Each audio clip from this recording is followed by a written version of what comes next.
Hello student, आज हम बात करेंगे आधुनिक इलेक्ट्रॉनिक विन्यास इलेक्ट्रॉनिक कॉन्फ़िगरेशन के बारे में बात करेंगे। तो सबसे पहले इलेक्ट्रॉनिक कॉन्फ़िगरेशन के पहले हम परमाणु की संरचना के बारे में समझ लेते हैं। तो परमाणु की जो संरचना होगी वो इस प्रकार होगी।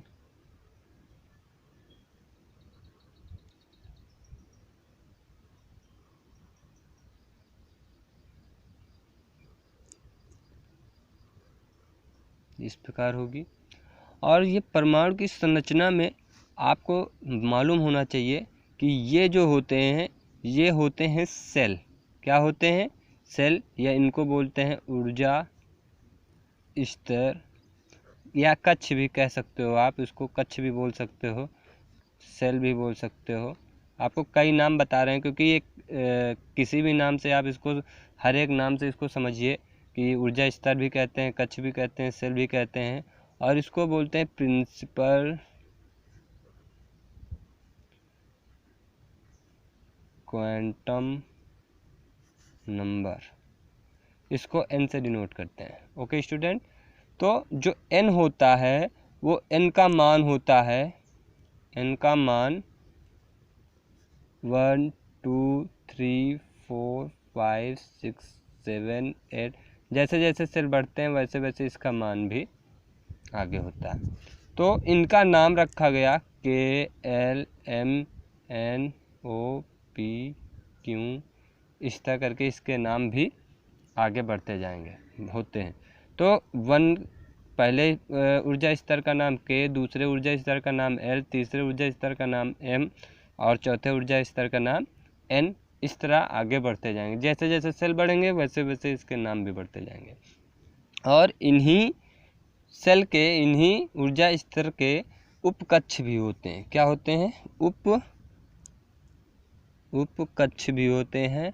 उपकक्ष को भी सब सेल भी बोलते हैं, सब सेल भी बोलते हैं। ओके स्टूडेंट, तो सब सेल जो होते हैं वो, इनका जो एक प्रकार के कह सकते हैं कि ये 4 प्रकार के होते हैं सब सेल। मान लीजिए अभी हमको 4 प्रकार के पढ़ने हैं। तो सब सेल 4 प्रकार के होते हैं। इनका जो गणितीय वैल्यू होता है, कौन से होते हैं 4 प्रकार के? एक होता है S, एक होता है P, एक होता है D, एक होता है F। तो इनका जो गणितीय वैल्यू होगा उसको समझ लीजिए स्टूडेंट। गणितीय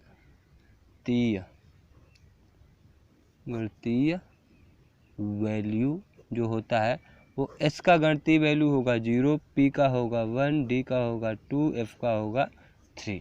ओके स्टूडेंट, तो ये हो गया इसका गणितीय वैल्यू। और इन्हीं में जो उपकक्ष होते हैं, इन्हीं में इलेक्ट्रॉन भरे होते हैं। तो जो इलेक्ट्रॉन होते हैं उसमें अधिकतम भरे जाने वाले इलेक्ट्रॉनों की संख्या क्या होती है?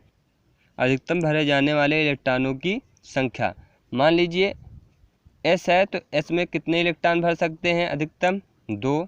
और P में कितने अधिकतम इलेक्ट्रॉन भर सकते हैं? 6। और D में कितने भर सकते हैं?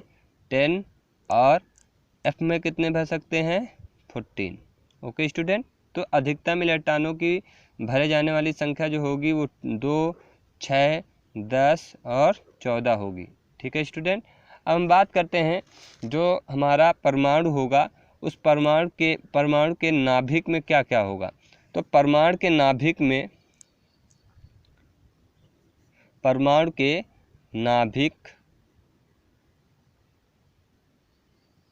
में इलेक्ट्रॉन, प्रोटॉन और न्यूट्रॉन होते हैं।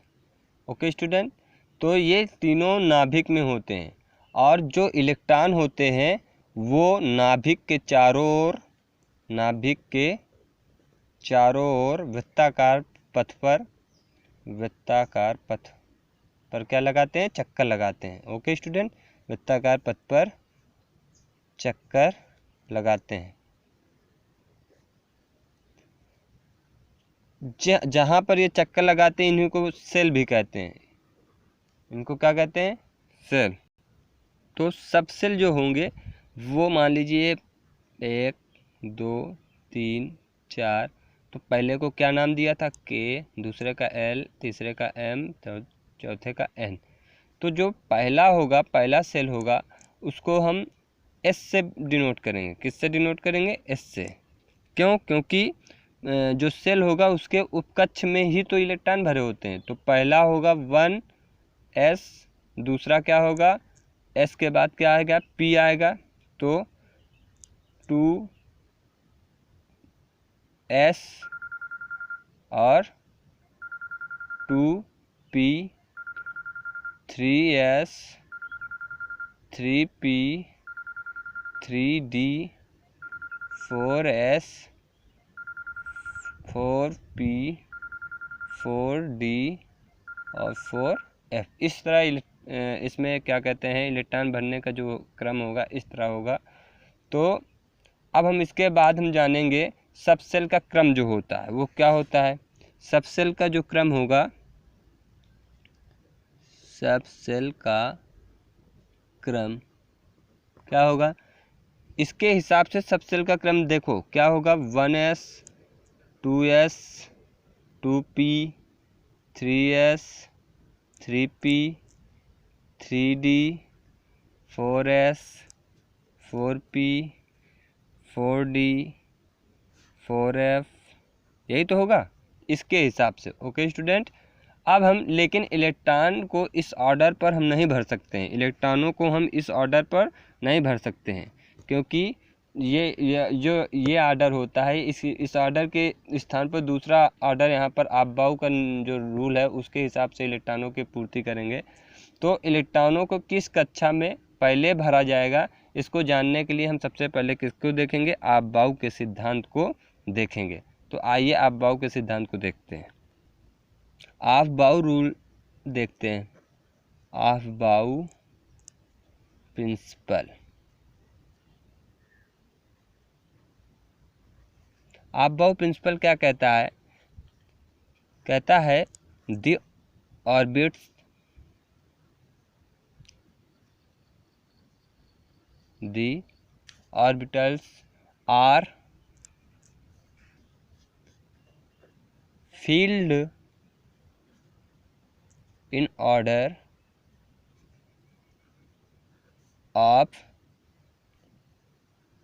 their increasing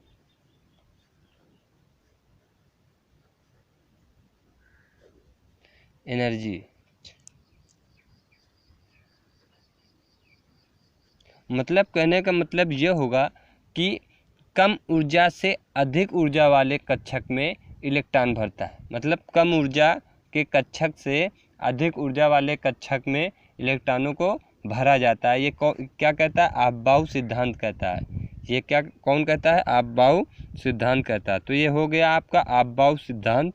अब हम देख, आपबाउ ने एक सिद्धांत दिया और उस सिद्धांत के साथ साथ एक संरचना तैयार की जिसके हिसाब से इलेक्ट्रॉनों को व्यवस्थित किया जाता है। उसको हम फिगर के माध्यम से देखेंगे।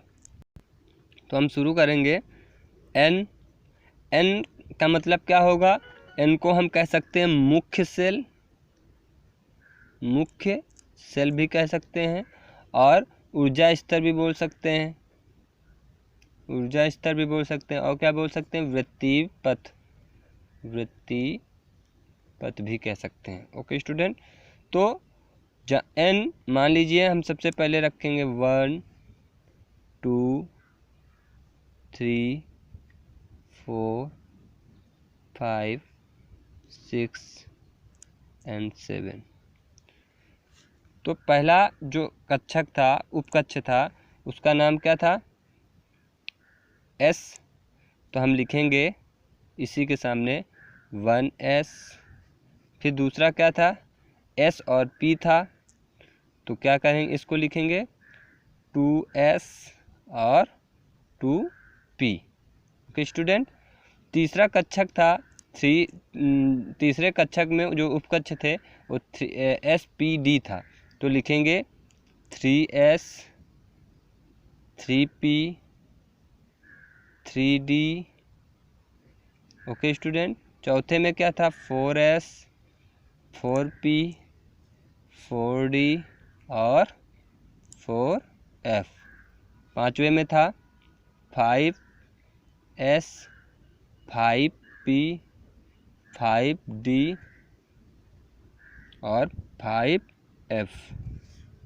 अगला था 6S 6P 6D और 6F। 7S 7P 7D और 7F।